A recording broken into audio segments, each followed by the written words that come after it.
네팔 보고 좀 두려운 줄 알아야 될 텐데 우리나라도.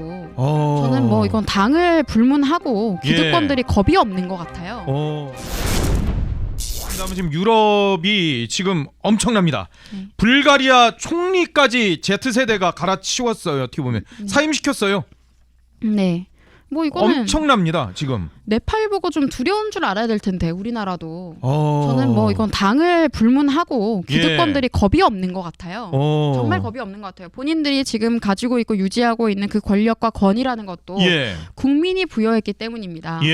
그래서 국민들이 철회하려고 한다면 철회할 수 있는 권력이라는 걸 좀 알아야 할 텐데 마치 본인들이 사적으로 소유하고 있는 것처럼 사유화하려고 하는 게 가장 큰 문제가 아닌가 싶고요. 불가리아의 경우에 공공지출 확대를 위해서 세금하고 사회보장 기여금을 인상하는 계획이 있었대요. 그게 제일 피해가 누가 가요? Z세대. 그러니까 1990년대 후반에서 2000년대에 태어난 바로 그 세대가 내가 피해보니까 바로 거리로 뛰어나왔다는 거 아니겠습니까? 네, 이것도 말씀을 드리면 그러니까 네팔이든 불가리아든 인도네시아든 지금 그리고 이렇게 혁명은 아니지만 많은 움직임들이 유럽에서 지금 들끓고 있는데요. 방식이 다 다를 뿐입니다. 그러니까 남미도요? 네, 남미도 그렇고 다 지금 들끓고 있는데 특히 네팔 같은 사례가 우리나라랑 좀 비슷하게 볼 수 있는 거는 친중 공산 세력이었어요. 그 기득권이. 그리고 본인들의 자녀들에게 지위와 부를 세습하는 과정에 있어서 청년들이 그들의 내포 기득권에 대한 엄청난 분노가 있었던 것이고 그리고 그 좌익 기득권들 중국 공산당의 돈을 받고 있었던 좌익 기득권들에 대한 분노가 있었기 때문에 네팔 혁명이 촉발이 된 겁니다. 그래서 또 다른 많은 유권자들께서 그러면 대한민국의 혁명의 방식은 왜 일어날 수가 없는 거냐 이런 질문도 가끔 하시는데 네팔이 우리나라보다 규모가 작아요. 네, 일단 우리나라보다 영토나 이런 인구수에 있어서 규모가 작기 때문에 불가리아도 뭐 그렇긴 하고요. 네, 불가리아도 그렇고 그런 나라, 그러네요. 그런 국가들이기 때문에 이런 혁명의 방식이 이제 바로 쉽게 적용이 될 수 있었던 거고 그 과정이 다른 나라보다는 조금 더 빠르게 이루어질 수 있었던 거고요. 이 불가리아 총리도 한번 얘기를 해보면 결국 이 사람도 시대에 역행한 거예요. 복지 사회주의의 방향성을 더 얘기하면서 세금을 늘린다, 복지를 늘린다, 세금을 늘린다라는 주장을 한 거잖아요. 그러니까 그런 주장은 지금 앞으로의 정치에서는 이용될 수가 없을 겁니다.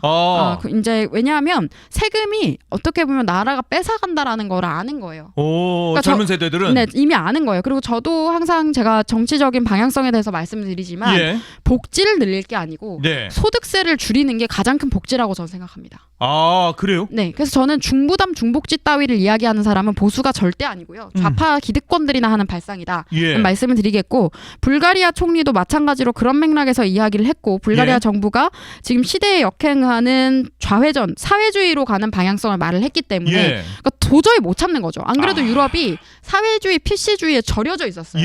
그 폐단을 온몸으로 느꼈기 때문에 도저히 참을 수가 없어서 터져 나온 거고 결국에 이제는 뭐 지도자가 퇴진한 총리가 사임하는 일이 있었지만 결국에는 내각 교체까지도 이루어지게 되지 않을까라는 생각이 들고요. 그렇게 해서 지금 네팔 혁명이 우수 사례라고 저는 말씀드리고 싶은 게 네팔 혁명을 한 청년들이 나라의 시스템 자체를 붕괴한 게 아니거든요.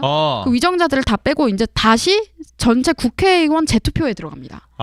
교체에 들어간 거죠. 인물 교체에 사람만 사람을 교체하는 거죠. 그러니까 그게 그 방식이라는 게 좀 현명한 거고 또 다른 나라들 유럽의 뭐 이탈리아나 독일의 사례를 들자면 거기에서는 이렇게 이제 우리가 볼 때 조금 더 뜨거운 양상의 이런 혁명은 아니라고 할지라도 정치적 혁명이 있었어요. 대한 우파 정당. 이제 거기에서는 우리나라랑 정치 시스템이 다르기 때문에 소수 정당이라도 집권 정당이 될 수 있는 구조여서 가능한 건데 뭐 AFD라고 독일의 AFD라거나 그리고 이탈리아의 멜로니가 이끌고 있는 이탈리아의 형제들 같은 그런 정당 그리고 지금 영국에서도 리폼 영국에서 이제 새롭게 나오고 있는 우파 정당 새로운 정당들이 청년 중심으로 해서 떠오를 수밖에 없는 것은 그게 어떻게 보면은 정치적 제도적 혁명이라고 볼 수 있는 거예요. 이렇게 직접 물리적 혁명으로 그게 표출되는 나라도 있고 제도적 혁명으로 표출된 나라도 있고 그 국가의 정치 시스템 하에서 그 방향성이 나오고 있는데 미국 같은 경우에는 사실 트럼프 대통령의 당선 자체가 혁명입니다.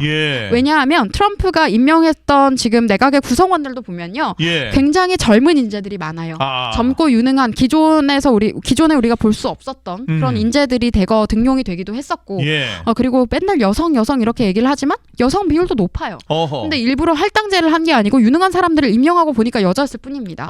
법무부 장관도 지금 미국 백악관은 법무부 장관도 지금 여성이고 예. 그리고 국토안보부 장관도 여성이고 예. 비서실장도 여성입니다. 그러니까 그런 식으로 해서 굳이 좌익 PC주의가 아니고도 상식에 따라서 이제 앞으로 세계의 변화가 이제 변화를 이끌어가는 과정에서 예. 어떤 결과가 나올 수 있는지 미국이 먼저 주도해서 보여줬고 예. 일본의 사례도 우리가 확인할 수 있습니다. 예. 다카이치의 당선 자체가 혁명입니다. 그러니까 한국에서 일본에 대해서 참 한국 교사들이 교실에서 잘못 가르치고 있는 게 예. 일본 애들은 정치에 관심도 없고 멍청하다 뭐 이런 식으로 가르쳐요. 일본 젊은이들은 정치에 관심도 없고 정치가 이미 귀족 문화라서 뭐 그렇다라는 식으로 대부분 가르칩니다. 그러니까 혐일과 반일을 가르치면서 그런 것도 가르쳐요. 그러면서 너희들은 정치에 관심을 갖기 위해서는 우리같이 좌파 생각을 해라라는 식으로 할 때 그런 것도 얘기를 하거든요. 그런데 일본에서 다카이치를 당선시켰다는 거는 예. 그러니까 일본의 정치라는 게 세습 계급처럼 계속해서 유지가 되어 왔었는데 예, 뭐 정경숙을 통해서 예. 네, 근데 자기 자신이 스스로의 힘을 통해서 자수성가한 인물이기도 하고 그리고 지금 다수의 일본 국민들이 원하는 상식과 원칙을 바로잡겠다라는 이야기를 하고 있는 그 우리나라의 왜곡된 언론들이 극우라고 하고 있는 그런 여성이 그리고 최초로 당선이 됐잖아요.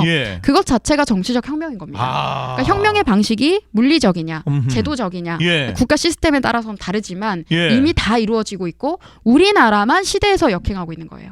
그러니까 그만큼 우리나라의 기득권이 아주 뿌리 깊게 잠식하고 있고 변화를 만들 수 없도록 이 사회를 컨트롤하고 있다는 걸 우리가 역설적으로 이해할 수 있습니다. 청년 여러분 이걸 명심하셔야 됩니다. 예.